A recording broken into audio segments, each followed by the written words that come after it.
Westfield Memorial Hospital provides high-quality health care to residents of Western New York, offering patients the most sophisticated medical advancements while keeping the ease and familiarity of a community hospital. Support for Chautauqua Sunrise has been provided by WRFA 107.9 FM, Jamestown's public radio station, streaming online 24/7 at WRFALP.com. Low power to the people. Meter's Restaurant, a family tradition for over 50 years in downtown Ripley, is a proud supporter of Chautauqua Sunrise. Meter's provides all-day dining, banquet services, and custom catering, specializing in pie. Funding for Chautauqua Sunrise is provided in part by the County of Chautauqua Industrial Development Agency, with offices in Jamestown and Dunkirk, helping businesses to prosper throughout Chautauqua County. For more information on how the CCIDA can assist your business, visit choosechq.com. From supporting people with disabilities to enjoy great lives to providing health care services that are available to anyone, the Resource Center has been improving our county for more than 60 years. Learn more about how the Resource Center makes a positive difference in people's lives. Is getting vaccinated on your to-do list? We can help you check it off because we make getting vaccinated easy. You've got this because we've got you. To learn more, visit yougotthis.usaging.org.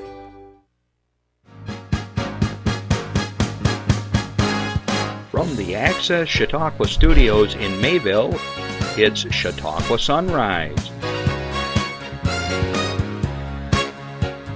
Chautauqua Sunrise is hosted by Doc Hamels and supported by the award-winning volunteers at Access Chautauqua.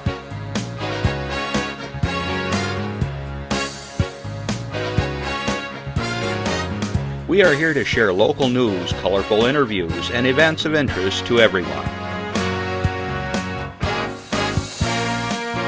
Chautauqua Sunrise is broadcast live Saturday mornings each week from 9 to 10 a.m. Send events via email or call us live. Check us out on YouTube and Facebook. And now, from the Access Chautauqua Studios, it's Chautauqua Sunrise. Good morning, everyone. What a beautiful Saturday morning, finally. It's dry, it's sunny. I don't know what to do, just. Yeah, it was a little chilly, but we'll take a little chilly with the sun. Holy mackerel. We were talking over dinner last night. I think it was like 6 weekends in a row it rained somewhere along the line. And finally, my lawn has got to the point where I think I can drive my tractor and cut the grass. I buried the tractor about 2 weeks ago. I don't know what I was thinking. Really muddy out there. So, hope you're all doing well. And it looks like a wonderful Mother's Day weekend. So first and foremost, happy Mother's Day to all of you that are listening and watching. You know, we always define things very tightly sometimes. Here at the show, I always like to define Mother's Day as anyone that serves the role as a mother, an aunt, a grandparent, a neighbor. You know, we have extended families. So hope tomorrow's a very special day and that those of you that appreciate mom, mother, do something nice for them. We're going out for breakfast, I'm told. So luckily my kids have now taken over that job. And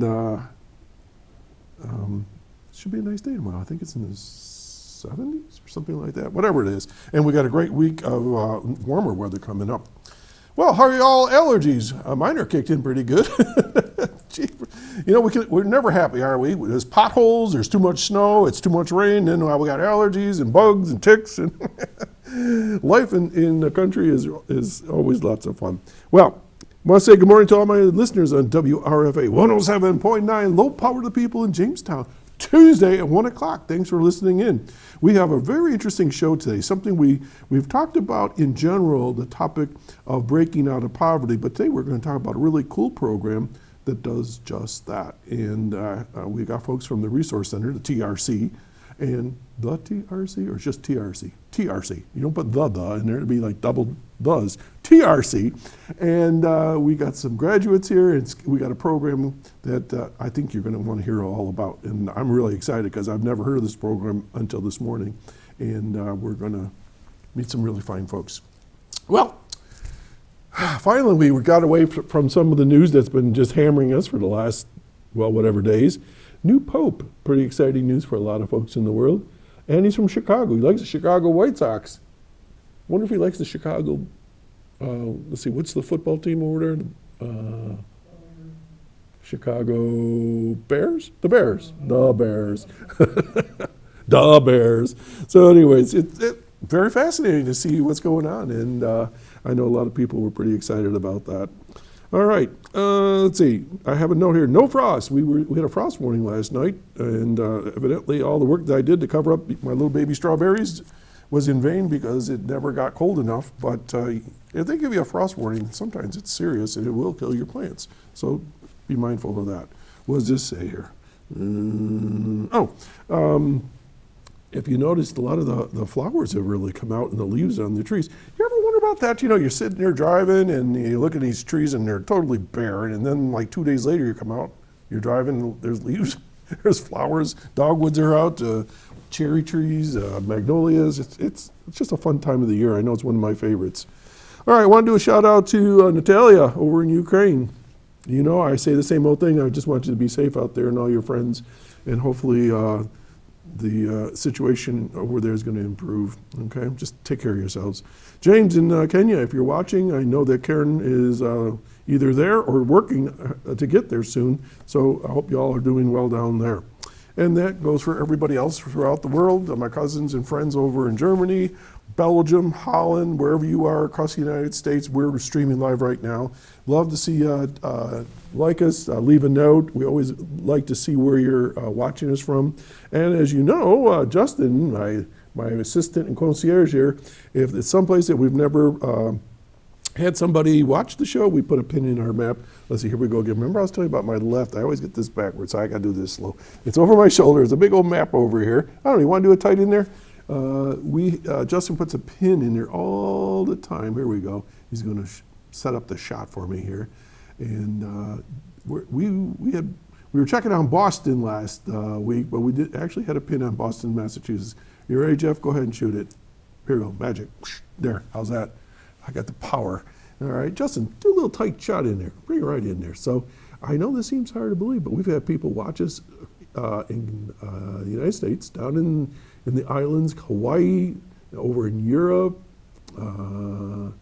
Let's see, there we go. Down up into Canada, Alaska. We've had people over in, slide over to Europe. Can you do that way? Oh, you know, you're right and left. If I was on the camera, I'd be messing it all up. Somehow in Turkey, one day somebody from Turkey was watching the show, I don't know why. And then way over into, is it your dad's friend down in, was it Thailand? Okay, so we're hoping for Australia. We got to get over there. But we do have James down in Kenya and so forth. So thanks, Justin, for doing that, and Jeff. All right, so let's see what else we got going on here. Oh, I have a special note from the Burt boys that want to wish their dad, Randy Burt, 68 years old today. Randy, you're chasing me. Well, Randy, I hope you have a nice day and that the boys take you out to a really fine restaurant and have a nice thing. What are you doing for your dad today? Just leaving him alone? That's a present unto itself, you know. He goes to Westfield. You go. All right. Away from Westfield. You'll have to catch him, huh? Okay. Well, Randy is just a super nice guy, and he is he's been a cameraman here. We do remotes together. He helps me with our video podcast over in Westfield, Oak Island Plus. He's been with us right along. And Tomorrow's his birthday. oh, you didn't tell me that part. Oh, Justin's birthday's tomorrow. You're not going to be 68. How old are you going to be? 32. Yeah, I know, Jeff. I just got that. Everybody's telling me it's Justin's birthday. I'm getting it from everywhere. It's like the world is whispering in my ear. 32 years old. So what are you going to do for your birthday? Sleep. All right. Anyways, well, the Burts have a big weekend of birthdays, and they are half of the crew, actually 3/4 of the crew here at the Chautauqua Sunrise, and we've been working together for a long time. So happy birthday, guys. Hope you have a nice day. All right, I'm going to get to some announcements because my guests here are just chomping at the bit to get on the show, so I'll keep moving here. All right, Jeff, you ready? Let's go to slide 15, I guess. This is from the Reg Lene, and we got a couple of movies coming up. Here we go. I'll try my very best to say things correctly. based on a true story called The Luckiest Man in America. This is going to be shown on May 14th at 7 p.m. It is set in May 1984. Were you born yet? What? 84. No. No. All right, this is pre-Justin. When an unemployed ice cream truck driver from Ohio, Paul Walter Hauser, steps onto the game show Press Your Luck. Oh, your dad would like this one. Harboring a big secret, the key to endless amounts of money. His winning streak is threatened when the bewildered executives in the control room start to uncover his real motivations. The Luckiest Man in America is rated R and is 90 minutes long. I don't know if this is based on a movie, but they used to give some dude, in order to get the show really popular, they would give him the answers ahead of time, and he made all kinds of money. So I'm wondering if that's based on that one. All right, another movie. Andy Kaufman's provocative comedy is documented in Thank You Very Much. That's going to be shown on Friday, May 16th at 7 p.m. Through never-before-seen footage and intimate recollections, filmmaker Alix Braverman explores Kaufman's brief but impactful life and career. As the lines between performance and reality blur in our present age, Kaufman's genius resonates more than ever. Thank You Very Much is unrated, and it's 99 minutes long. Now, we've got some other things coming up at the Reg, some upcoming movies, which includes Ray Mendoza and Alex Garland's historical war drama, Warfare. That's going to be held on May 21 at 7. Then Carey Mulligan, boy, these names are easier to say this week. Some weeks, so many vowels. Carey Mulligan in the music comedy The Ballad of Wallace Island will be shown May 28th. And the fantasy adventure The Legend of Oki, or Ochi, May 30th at 7 p.m. Most tickets are about $8 at the box office or $10 online. And if you want more information, give them a call at 484-7070. Okay? So if you've got nothing to do, or if it's a rainy night, go watch a movie. All right, next one. Oh, there's more. Okay, there's Madness Must Discreet. Now I'm going to say that again. Madness Must Discreet is a group to perform at the Reg Linnaeus Center for the Arts, Memory Cafe, and Jumpstart to third Thursday next week. Third Thursday. Must be they're doing things on the third Thursday. Performance collective Madness Most Discreet will perform for the Reg Linnaeus Memory Cafe on May 13th at 12 p.m., followed by a pop-up performance for Jumpstart to third Thursday. Whew. May 15th at 5 p.m. I don't write these things, I just read them. Both events lead up to their full, free third Thursday performances of Moonlight Revels, I'm not sure, Revels, adapted from Shakespeare's A Midsummer's Night Dream at the Winter Garden Plaza, 6 and 8 p.m. and May 15th. Each event is offered free of charge.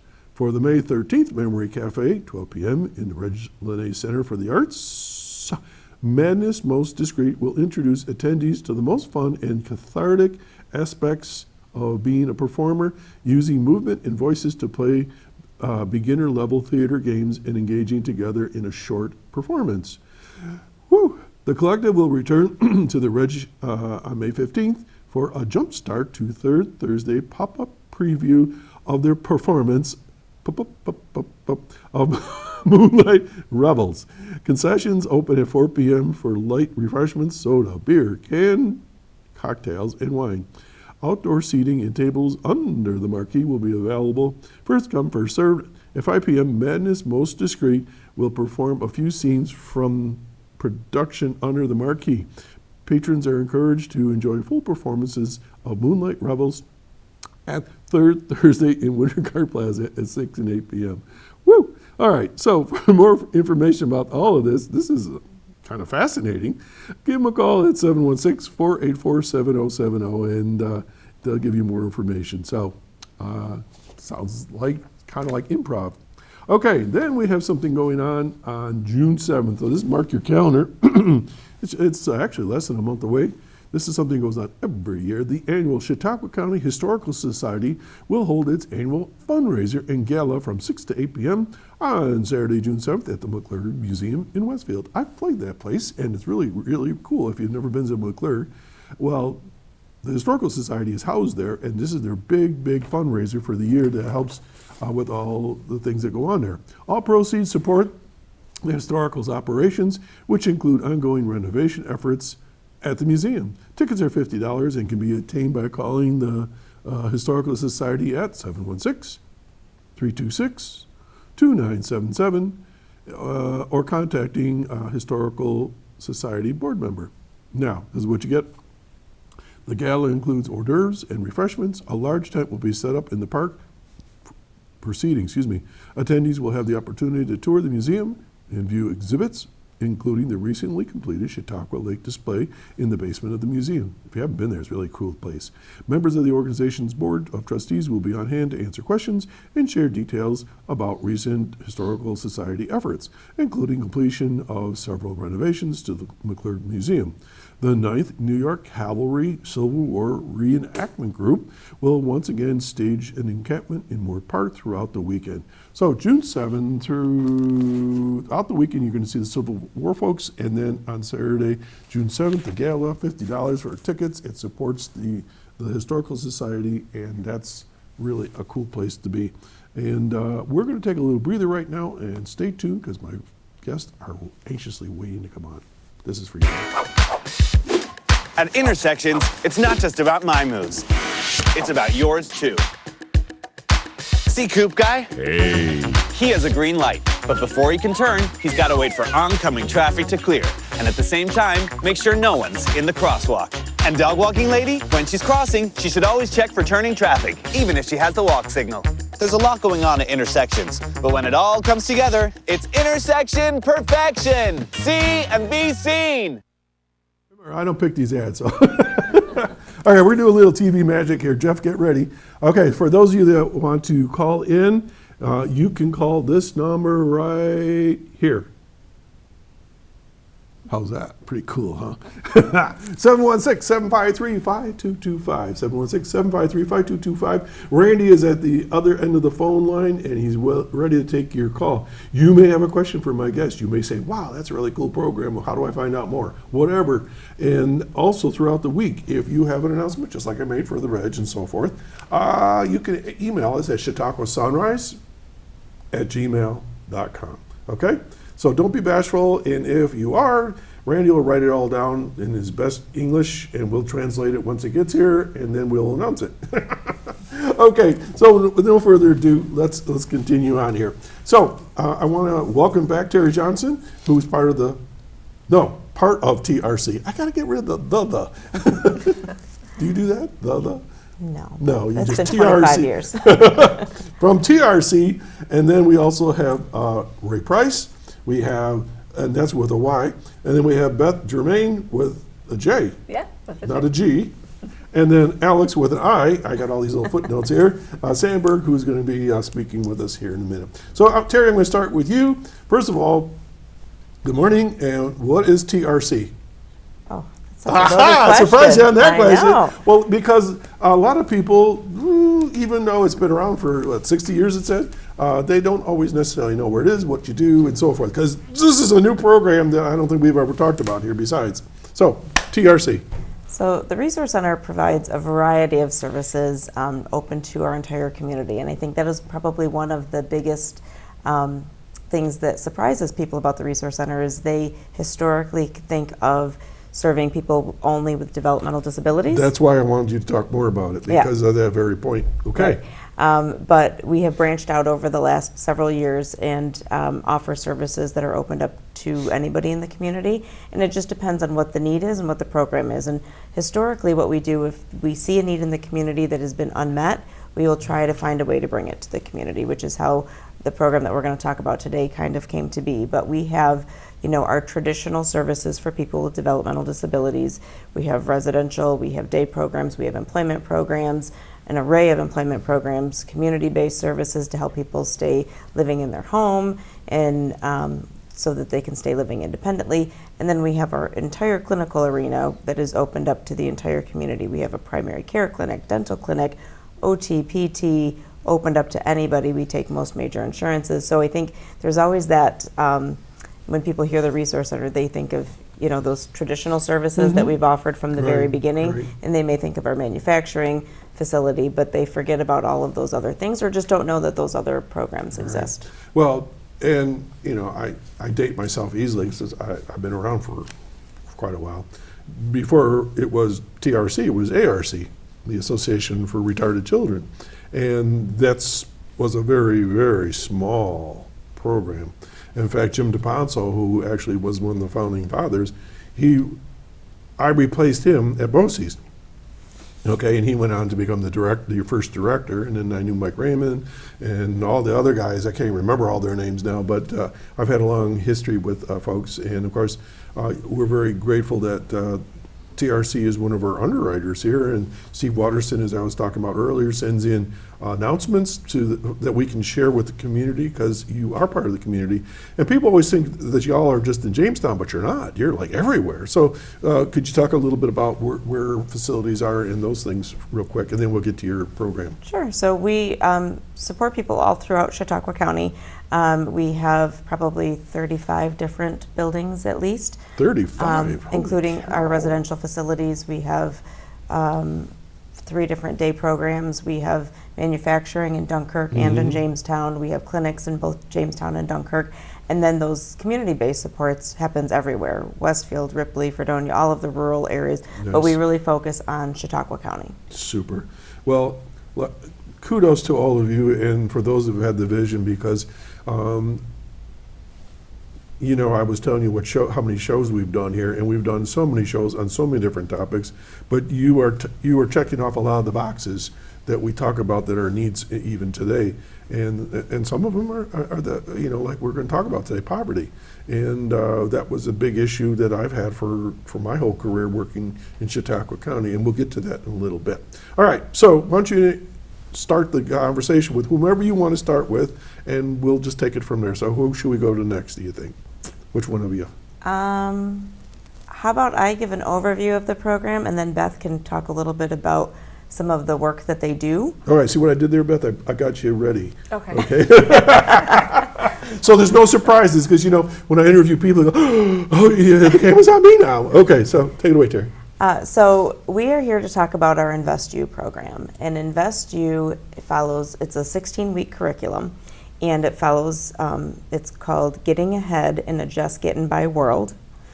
And it's a lot of work where the individuals that go in the program follow this curriculum, and they do a lot of deep work. It's focused on poverty reduction. It follows Bridges Out of Poverty mindset. And Beth and I were involved in a poverty reduction program several years ago that kind of led us to finding this curriculum and wanting to find a way to bring it to Chautauqua County. And in that 16 weeks, the people that are in there do a lot of investigation. And so they are called investigators, and they really investigate where they've been in their life that has led them to their current circumstances, what their life is currently looks like, and where they want to go in the future. This is pretty heavy duty stuff. It is. It gets really tough. It's not an easy process at all. It gets really deep, and sometimes the discovery of what they're working on to get to their future story portfolio really can mean some significant changes that need to occur in their life, or some significant changes that they want to make in their life. And so it's really about figuring out where they want to go and what steps they have to get there. Without going too far backwards, where did this program start? Like inner city, in some big city or someplace, or? Out west, Cleveland, Chicago. I was going to say Chicago, because I know lots of Yeah. curriculum when I was teaching came out of the Midwest, Ohio, Cincinnati. We had this big thick guide when we were learning to be teachers, you know, that came out of that area. So, okay, so that makes sense. The author his name is Phil Duvall. That's where he resides. Okay. And so I wouldn't even say Iowa, you know. Well, it's okay. I mean, Yeah. you know, I just was curious where it came from, because it's a lot of, for some reason, comes out of the Midwest. So, all right. So, day one, how do you get into the program? I mean, how does that work? We have a forum, but we also have, we try to get out into the community and participate in community events like this to let people know.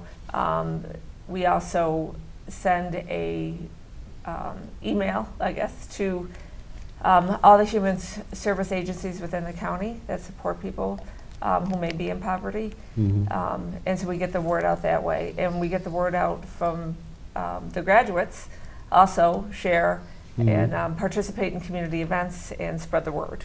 Okay, so there's a tough question. Ready? And I don't care who answers it. What is poverty? Because everybody has their own concept of poverty, you know. I know exactly it's right. I know it's numerical, but sometimes it's not just money. It could be a lot of different things. That is a lot of what is discovered through going through the process, that poverty means something different to everybody. Sometimes it's not just a lack of money, sometimes it's a lack of resources. And so this curriculum really looks at both of those things. So it is not just a financial situation. Sometimes it is understanding the resources that are available and knowing how to navigate through those resources. Right. I think the other thing that the program really does, it looks at gaps in our community. And so through some of the work that they do, they are really looking at where there's gaps and what is keeping people in poverty. Sometimes it's policy issues, sometimes it's life circumstances, sometimes, you know, there's things that are happening and there's maybe some, you know, state or federal policies that are keeping people in poverty and making it difficult for them to move forward in their lives. And so it really investigates kind of all of those things, and then at our graduation they are able to share some of their learning with elected officials and different people that have an impact, people that are running programs in the community, to show what they have learned and what is really needed to help make this more of a bridges community so that it can be a supportive environment for everybody. Okay, I'm going to throw a question out to the group. Okay, ready? True or false, Chautauqua County is either the first or second most poor county in New York State? True. That is shocking to people, to realize how poor Chautauqua County is. And why? What makes us that poor? I'll open it to the group because y'all live here. Well, anybody? Ray? The lack of what we have to offer to people who are staying in our communities. We're not a technical hub. We're losing all of our furniture shops and factories and stuff like that. So where we were strong at, we're not. And where we need to be strong at, we need to work on them. So those technical jobs that are out there that we're not offering to our community, that is driving our people to leave the community and go elsewhere. So those things are what we need to bring back. We need to bring in our community to hopefully facilitate ways to keep those people here and build those jobs here. Yeah. So. Last week we were talking with Jeff Whitten from Rural Mines, and we were talking about the agricultural community and rural community. And once you get out of Jamestown and Dunkirk, including where I live, it's very rural. And you can get isolated really quick. So once you're isolated, how do you get to services? How do you hear about services? And that's why we do what we do here on TV, because we do cover the Lakeshore area, and then thankfully on the radio in Jamestown. But how do you get to those services? And I think I've even heard where we have food deserts, where people don't get food. I mean, how is that possible in this day and age, 2025? You know, that you have people that are in generational or cyclical poverty, generation after generation, they just can't get out. And then at the same time, as you were saying, we don't have the resources. So let's talk about some stories here and people. And I know I'm not going to steal your thunder, so I'm going to let you introduce these folks in a different way now. So go ahead. Sure. So the group that we have today, we have, so Beth is one of the facilitators. So Beth and I and Cody and Chambers were the 3 original facilitators of the program. And our goal had always been to have graduates of the program become facilitators as well. And so that is where Ray comes in. Ray was one of our very first InvestU graduates, and quickly we discovered he would be a great facilitator to join our team. And so he went through all of the training after going through the workshop, and he has now been working with us for a few years as a co-facilitator, so it's been a great addition to the team. And then we have Alix, who is also a graduate of the program. Alix, coincidentally, was our youngest person that we've ever had in the program. How young was youngest? 17. We require the age of 18, but we were really impressed when we met Alix, and it was a good fit. And so we kind of bended the rules and created some flexibility there because we knew Alix was going to bring a lot to the group, which is exactly what happened. I wanted to just kind of piggyback off of that poverty question that you asked, because two of the things that we talk about a lot in the group, one is the benefits cliff. And when we're talking about how people are in poverty or why we have such a high poverty area here, we talk a lot about the benefits cliff, and it's really what it demonstrates is how sometimes people are disincentivized to make more money, right? Because some of the benefits that they get, and a good one would be either a child care subsidy or a housing subsidy. If they lose that, they might get a pay raise at their job, or they might start working full-time at a certain amount, and what they lose costs more than what they're making. Please don't give me a raise. Right. Please don't help me. And that's, which is that's crazy the reality. when you think about it, yeah. Right. You would think it would kind of slide or do something, right? Right. But it doesn't. The other thing that we look at, and it's a activity that the group works on, and it's the quintile process, and it looks at how top executives of different companies, the wage disparity between a top executive and frontline workers, and how that has changed over the last, what do we go, 40 years? 50. Yeah. 50 years. And the gap used to be closer. And so some of the examples that the curriculum gives is you may be used to have a janitor, a frontline worker at a business, and the CEO living in the same neighborhood. And that gap has changed, and they really work through, and they look at what the wages were, and they take steps forward if you're like that executive, and steps back if you're, and you can start to see how that disparity has happened over time. And that's one of those eye-opening activities that we do as a group. And it's, there's a lot of discussion about how that looks. So I'm over this question. So let's start the beginning of the program. So Beth, you said you advertise, you talk to people, you have a facilitator, you have a graduate here. How does someone get into the program? I mean, where do you find people? We seem to get a lot of applications. People do, the more they hear about it, I think, and the more we're out there, people do apply. And in fact, in the first class, we sent out the application to all the human service agencies, and within 10 minutes, we had an application back.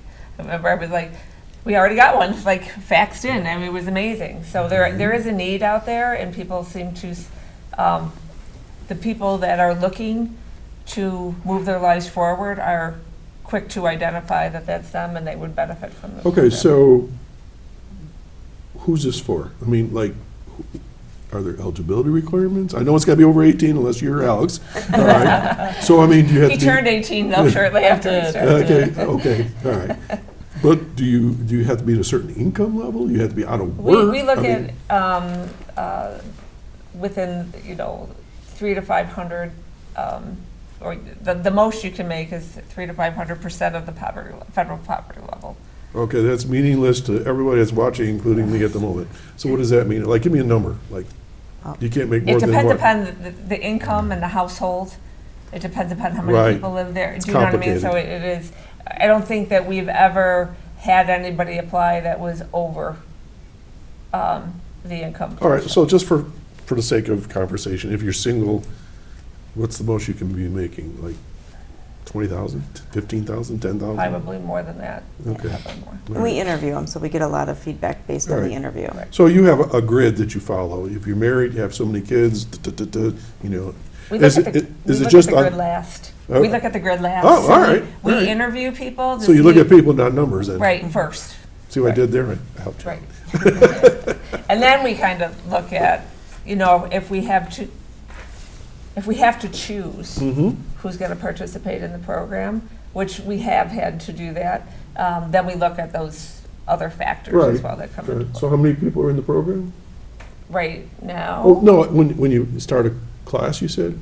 yeah, for Up the to last 12. workship, we've had 11, but the most that can be there is 12. 12. So that's 12 out of, 120,000 people live in Chautauqua County. So you're just chipping away a little step at a time, right? Age group, is there a max? Nope. So Varies.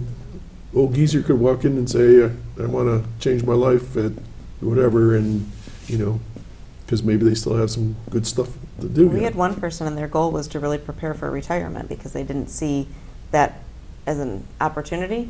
and going through that helped them make some changing decisions so they could eventually retire. You know, growing up, I would talk to people my age, and they'll say, well, you know, we're going to buy our toys, and we're going to do this and that. And I say, well, are you saving? Nah, I'm not saving. We'll have Social Security to lean on. And I go, I would not depend on that too much if you ever run the figures. And as I got older, I started running the figures, and I go like, no. You better have a whole lot more than that. And then people get to that point, and they go, holy cow, I got to keep working. Holy cow, I'm not going to make enough money to support myself. So, you know, just that whole financial education, you know, awareness stuff for people is huge. Mm-hmm. Okay, so you got 12 people that came from somewhere, and this is Chautauqua County? Chautauqua County. But yeah. yet you folks aren't Chautauquans originally, even I'm not. So how'd you all get into this program? So for me, I moved to Jamestown/Faulkner around 5 years ago. Okay. So I've been here for about 5-ish years, and I heard about it through my employer, the YWCA of Jamestown. Mm-hmm. Shout out to Christy Ternello. We love her. That's always a good thing. Oh yeah. So she brought this program to me and saw that I was struggling a bit with finances, trying to save, because teenagers like to spend money. I will say that. And I was really bad with my spending habits. And my family has been in generational poverty for many years. All right, see, I was touching on that. Okay. Yes. So why don't you tell me about what you mean by generational poverty, if you would? I think it's something that it's the lack of resources kind of passed down through generation. Mm-hmm. So for me, it kind of was a learned habit to live off of welfare, to live off of DSS, mm-hmm. to live off of food stamps. So it just kept getting passed down. No incentive to get off it. Nobody would, and I kind of wanted to break that mold and break that cycle. Good for you. And kind of branch out and make my own way of doing things instead of living off certain things. I've got big dreams. I've got big things I want to accomplish. Yeah, like what? I want to be a cosmetologist and work with hair and hair dyes. Well, I'm glad I asked you. Right. If you get certified in Pennsylvania, let me know. I will let you know. Do you know why? My daughter owns a salon. Really? Yeah, she's a cosmetologist. My wife is a cosmetologist. My mother-in-law is a cosmetologist. So I couldn't grow my hair too long because they would jump me. But it's a great profession. Yeah. And on top of that, right now I'm going to JCC for Human Services. Mm-hmm. Unfortunately, I have to leave for a little bit, but I will be coming back to JCC to continue my education mm-hmm. and get my Human Services degree and possibly become a counselor or a care coordinator. How does that get you cutting hair? I have different, I like to jump around a lot from different things. Mm-hmm. I cut and dye my own hair. It's like a therapy to me. It's like a sense of kind of renew. Mm. So do you do race hair? Do you do race hair? No. I'm picking. Look at me. I'm almost there. I can if you want. But, I think you use a little too much bleach on that. Just burn it all out. I've seen what bad haircuts can do. Yes, go ahead. Oh, no, it's okay. I digress. But again, like I was saying, I wanted to break the cycle and kind of move forward from, and it's not like I'm blaming my family for this. It's just, it happens. Things happen, and you can only do so much about things. So, and then growing up in a poor family, it's like the lack of resources just gets smaller and smaller. So, I want to be able to support a possible family in the future. I want to be able to save for an apartment.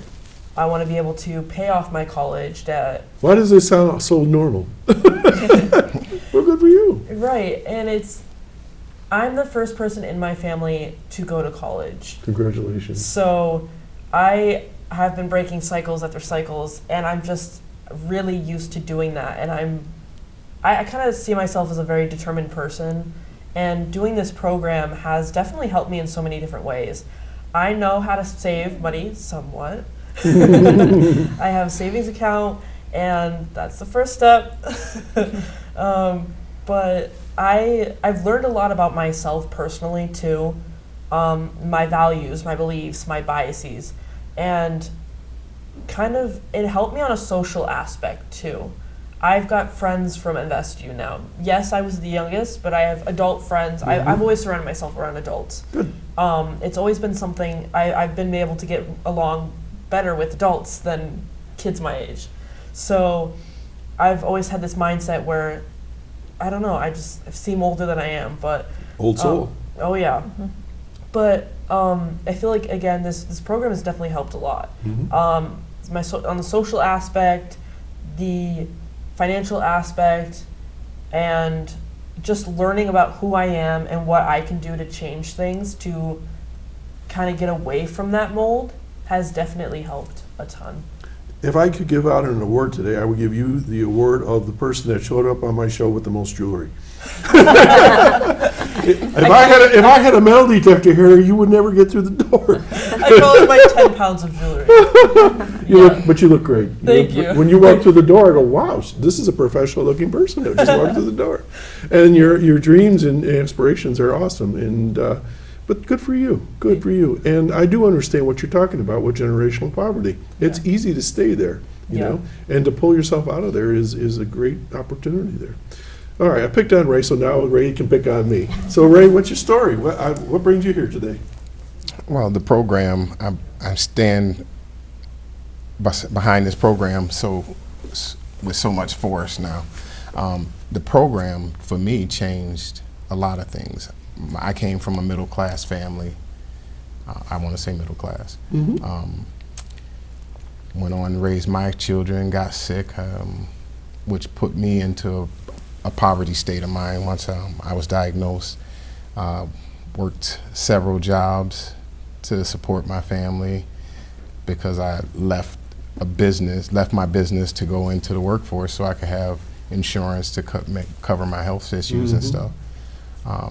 Took this class, realized 20-something years later that I wanted to go back into business. This was able to open the door for me to What kind of business? have a transportation business. Do you? Yes. So transporting what? We do non-emergency medical transport and local taxi service in Jamestown. Would you like to come to Ripley? We don't have buses or taxis. Well, we're going to work on that then. I digress, and I will come back to you, but I've sat in think tanks, okay, for the county, and two things always pop up. The number two things are, number one is childcare, and number two is transportation. Good on you. Please keep expanding that. All right. So you have a fleet of vehicles, or Well, not a vehicle? I have 3 to 4 vehicles right now. Oh, good for you. So, Okay. but we're doing pretty good, I guess, right now. But when coming into this, taking this course was something that opened my eyes to made me say, hey, you know what? You're gonna struggle for 20 years with what's going on with you. You're gonna kind of put yourself in a situation where you're working so many jobs, you don't have access to family, you don't have access to the things you really wanted to do. We need to change that. So taking this course opened the door that for me to push forward and go back into the workforce. Okay, so help me understand now, because I always try to pretend I'm watching you from the other side of the camera. So you were in a situation where you're working all these jobs, getting nowhere. Just getting by. Just getting by is scary. Yes. Because my understanding, in poverty, you're sometimes one paycheck away from being in poverty. So it sounded like you were one paycheck really close to the edge there. Yeah. All right, so then something happened that you heard about this program, and what was the turning point? What was it that you saw in this program that said, hey, do this? The program invigorated me, made me realize that I didn't have to worry as much as I was worrying about trying to stay on one pace, and able to change direction so I could open the doors to where I really wanted to be. How did you know where you wanted to be? I'm asking you tough questions. I know, but I'm curious. I've always been an entrepreneur, like I Okay. said. So, but when I got sick, having to have health insurance and a reliable way of taking care of myself, pushed me into the workforce. Mm-hmm. Children came along, you know, so you need more money. So I worked multiple jobs. Absolutely. So I worked healthcare, driving. I did a lot of things. Worked multiple jobs. When I came here, I worked 3 jobs. When I came to the program, I worked 3 jobs. Wow. Plus attended school. So how many jobs you got now? One. The biggest one right now is building this business. All right, so you've been able to now to focus all your attention to one spot instead of just trying to bail the boat, right? Yes. More or less keeping it afloat. Well, that's a great story. You and I share our childhood homes in Buffalo, right? Yes. So that was pretty cool. And you said you had a background in public access TV, so you've done a lot of things that Yes. I've done. So cool. And in music, Yes. are you still in music? No. As far as music, I like to go listen to it. I don't want to sing anymore. But I have family that's Okay. in music. There's a great program in Jamestown. I know some of you heard of it, Infinity, and they come on here all the time. And so you might, when you get some free time, check them out. That'd be great. So how did you get to Jamestown? I came here to raise my son. I'm a single parent, raised a son. Now he's grown and living his life, but I stayed. Yeah, it's nice when they grow up and go on their own. It's like, phew. And he's doing good. So, That's great. you know, so- Okay, so now you have your shirt and it says graduate, but you're also a facilitator. Is that, did I get Yes. that right? So you work for TRC? Or you volunteer? Or how's that? What's the Well, role? I'm contracted. You work. Well, I work. Yeah, I work. Okay. Plus So you have a job and a living. so you have your business and you work with TRC. Yes. Okay, that's 2 jobs. Well, this is giving back for me. There you go. Yeah, Pay it forward. So it's not like a job for me. I've watched people come and open doors that they thought would never be opened again. So, and for me to see that and be part of that for somebody else. What doors does the program open for you, Alix? Sorry. Dozing off. Not on my show. What Ray said that opens doors, this program. What doors are we talking about here? Like what? What did it open for you? I feel like for me, it gave me the motivation to continue and go back to college. Because I went to college in 2023. I'm an early high school graduate. Okay. And I left. Big surprise, I'm leaving again. But that's only because of financial issues. But it's kind of helped me to become who I am today in ways that I didn't know were possible. Like, I'm more of a social person now. I feel like I can just, I'm a big presenter, and I did public speaking in high school, so it like enhanced my skills for that. I feel as though it's definitely helped me to branch out when it comes to job opportunities and take a little bit of a risk. Okay, A but good what was the positive risk. door? What, when you opened that Yeah. door, what was there? Somebody to teach you these things? Like, what Yeah. happened? Yeah. You tell me what the result was, but tell Yeah. me the actual event or exercises or what you did. Oh, it's a hard question. I'm trying to think. So sorry. Well, these folks can jump I in. It doesn't have think, to be by you. I think it's really hard to try to put that into words because it's over a 16-week period of time. Okay. And there's like, you just don't know when the moment's going to happen, and every group is so different. When we first went through the training, Beth and I sat through it, and we had a really hard time understanding how it was going to look. We went through like a 5-hour training, All right. and we were struggling to see how it was all going to come together. And they kept telling us as part of our training, trust the process. Right. You just have to trust the process. In the first couple sessions that we had, I was like, I don't know how this is going to work. And like the 3rd or 4th session, they just started like forming as a group. And it depends on, each group is so different. Okay. And there's a different moment and a different thing with each group that resonates with somebody. And it is all depending on what experiences has kind of got them to where they're at.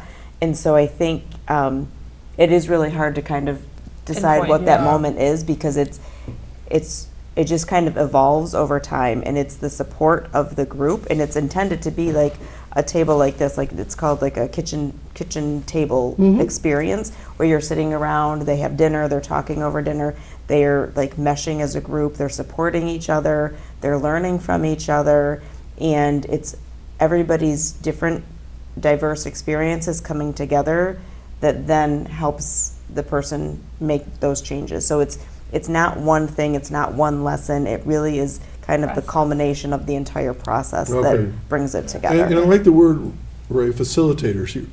You're not Teachers. teaching, you are facilitating, like, did you know this, or have you checked this out? Is that how that We're kind of works? presenting the Yeah. curriculum Yeah. and making sure that we're following. Go ahead. Yeah. So we present the curriculum, and we don't want to guide them, but we want to open the door and let them explore and find out exactly where their situations are.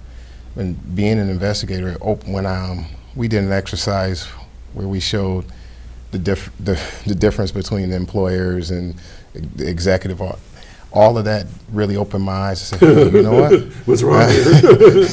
I've been at this position before, and I'm like, that's where I want to be. I don't want to be the one that's going backwards. I want to move forward. So there's lessons? Yes, yeah. Or There's presentations? modules, yes. Okay, there we go. Now I'm on it. 16 modules. Okay. Wait, no, that's not right, is it? How many modules is there? 16. 16. Okay. Well, no, there's 10 modules, 16 16 sessions. weeks.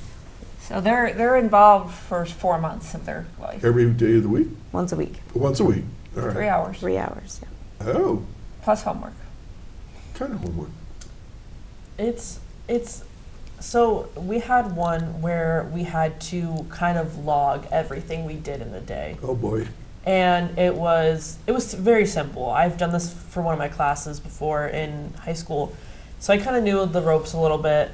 And it's basically where are you spending your time? Ah, okay. Where are you spending your time? What are you putting effort into? What do you need to change? What do you need to change? Where you put your effort into? So it's like it gives you this like aha moment that, oh, I'm watching TV for 4 hours in a day when I could be doing something else, which is what I found out I was doing.